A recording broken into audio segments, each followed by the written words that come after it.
بلوچ یکجہتی کمیٹی کی کال پر آج مستونگ میں ایک ریلی نکالی گئی۔ ریلی شہر کے مختلف راستوں سے گزرتا ہوا سلطان شہید چوک پہنچ کر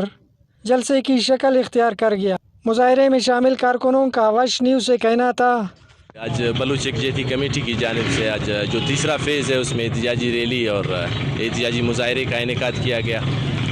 یہ ریلی اور احتجاج اسلام آباد دھرنے میں جو تربت سے شروع ہوا تھا اسلام آباد تک بالاچ کے ماورائے آئین اور قانون قتل کے بعد، تو ان کے کچھ مطالبات تھے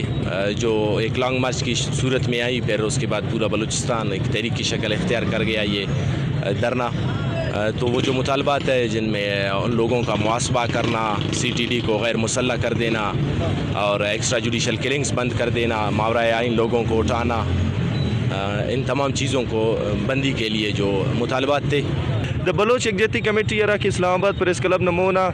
تقریباً گدرنگوں کا 15 سے 16 دن ہے توسوں نے ڈاکٹر مارنگ نے لیڈرشپ تحت ارا تب صرف مطالبہ انتے بلوچ نسل کشی بند کبو، بلوچ نوجوان آتے بلوچ نسل لاپتہ کپبو اور ارا کے جعلی ایف آئی آر آتا ہوتے خلاف ہوتے کل چٹف بو دا سے پورا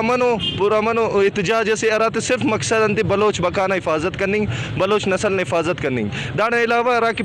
پولیس نے اسلام آباد پولیس نے رویے ڈاکٹر مارنگ ارا کیمپر توسوں نے اوڑے نہ ہوتے خوراک تے لنگے نہ ہوتے کہ ٹینٹس کے نہ پارٹس دننگ کی اجازت ارے نہ ہوتے کہ کمبل نے اجازت ارے۔ لانگ مارچ تربت نلرس اسلام آباد اس کا دائنا دا جبر ارضیت برداشت کرے اسلام آباد ارتوس طالبہ کرنا دو کہ بلوچستان ٹھرا ظلم منیں گے ارا کہہ رہے کہ جبری گمشدگی منیں گے ارا سے ٹارگٹ کلنگ خلنگیں گے دادے بند کبو ارا کہہ رہے کہ دا ظلم منیں گے ہم ظلم کہہ رہے کہ وہ کہہ رہے کہ ظلم ڈکیں گے دا بندہ کہ نہ